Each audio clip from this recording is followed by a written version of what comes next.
Ask Reddit. Reddit, what's some of your cringiest high school stories? Completely dead silent class. I ripped a loud fart. I tried to play it off by saying that my mouth made the noise. Tried to emulate the actual fart with pretend farts for about 30 seconds. After each pretend fart, I'd say, "No, that wasn't it, let me try again." All while sweating nervously and shaking. Freshman year of high school fucking kill me. The trick is blame it on someone else, it worked for me in 5th grade, sorry Chris. Don't tell nobody, but the real trick is to turn around and look at the person behind you. They are already looking forward, so they can't re-look back at you. All they can do is also look backwards or to the side, and with each deflected glance, you're one step closer to innocence. That only works if it isn't some goody two-shoes girl sitting behind you. The real key is to blame it on the most plausible nearest person, and since you know it's coming, you can prepare your indignation speech and say it before they can even process what is going on. Everyone just automatically looks at the fat kid anyway. Similar story, but in 5th grade. Our entire class got in trouble, and we had to do a worksheet in complete silence for about 1.5 hours. One student made a noise and was sent out of class, so teach wasn't messing around. My friend and I ate multiple burritos at lunch about 30 minutes prior, and it was settling in. In complete silence with a pissed teacher staring at everyone, my friend ripped the longest fart I've ever heard. It lasted about 4 to 5 seconds, and it was loud as all hell. No one said a word. A few minutes later, it hit me and I ripped a few short farts, but even louder in sound. Again, no one said a word. Complete silence after both farts. After class I laughed until I cried. Funniest day ever. No one was even impressed. Back when sour candies were all the rage, me and my friends would see who could hold the most in their mouth for the longest time. As someone who likes a challenge, I ended up shoveling a handful of those super sour toxic waste candies into mouth. Unfortunately, what I failed to realize is that sour stuff causes a lot of saliva production. So when my crush entered the cafeteria and made eye contact with me, I smiled, and multicolored drool literally flooded out of my mouth and slathered itself all over my t-shirt. She said "you" and walked away. I died a little inside that day. My mouth watered just by reading the first sentence.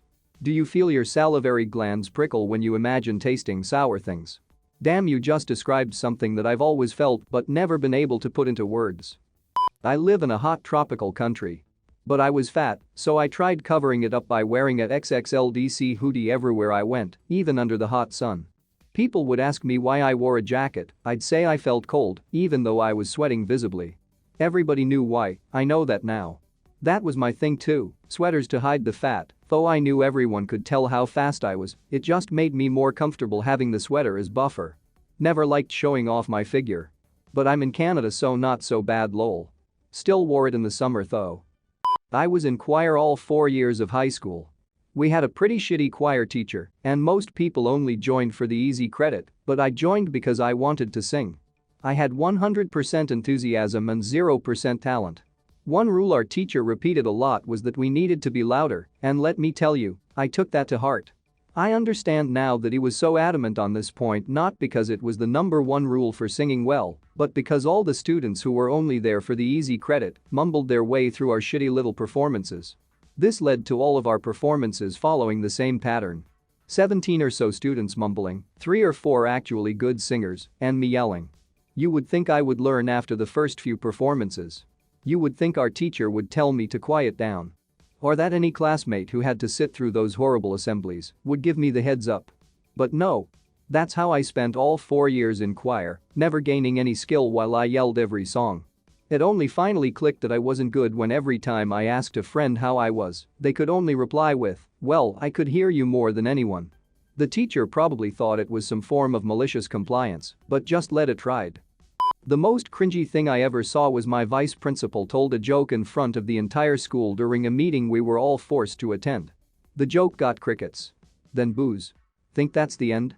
Nah, this girl gets up in front of the entire school and stands up for the vice principal and tells us all to be respectful. She wasn't staff, she was just a student. She then got booed as well. I felt so bad for both of them. I had a VP get the biggest malicious compliance you've ever fucking seen. We decided at a pep rally that after every fucking sentence he said, we would applaud. For a solid 30 seconds each time. It was hilarious. He was so pissed we had an assembly the next day about etiquette that no one paid any attention to. Surprisingly, I didn't have many, but one from freshman year sticks out. I was really good friends with this kid Andy. We had sort of a friend group, but he and I were particularly close. Everyone used to ask all the time if we were a couple. I really liked Andy, but he wanted to just be friends. Cool, no problem. So it comes time for the homecoming dance, and I had talked to most people in my friend group about asking Andy. Everyone agreed it'd be fine because we're super close, and he would obviously say yes. So after school one day I go meet this friend group where we normally met. At this point, I had truly, madly, deeply convinced myself that Andy would definitely say yes. So I ask him in front of all of our friends if he wants to go with me. Andy just kinda shrugs and goes, nah. So I'm like, oh, aren't you going? He confirms he's going. So I ask him if he is already going with someone. Nope. So finally I go, do you just not want to go with me? And he's like, yeah, pretty much. That one still crushes the soul a bit. Went to a party 5 hours early, oblivious. A girl is inviting everyone to a party Friday night. I live out of town a bit and not entirely sure if I can get back in for the party, so I just hang around after school. A buddy tells me he's going early because he plays sports with the girl's brother, so I should just come early to hang out. For some reason I think early is like in an hour from that point. So I head over about 5 p.m. to meet up. I knock. I hear come in.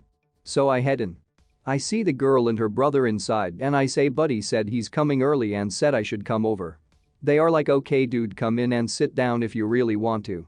I do. They are setting the table for dinner. With their parents. Going to have a nice family dinner and then clean up for the party. They ask me to join them. I say yes because at this point I'm over my head.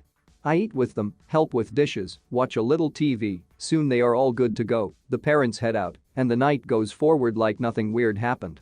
Next Monday I'm butt of many jokes, but people forgot about soon enough. Worked up the courage to ask a boy out. He reluctantly said sure. I then asked if he'd want my number so he could call me sometime. He again reluctantly said sure.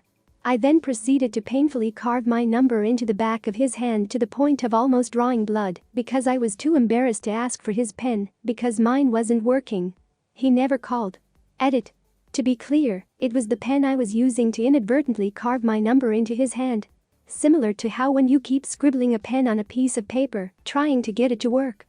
Except in my nervousness I didn't think about how it was his hand and not paper until it was too late and I knew I had dug my grave. I was eating an awesome sandwich. It was so filling though. So I tossed it at the trash when I was done, but some random girl who probably has a very heated memory of this walked by and got smacked. I awkwardly laughed because it was unexpected. She probably thinks I did it on purpose. You threw away my sandwich. Sandwich.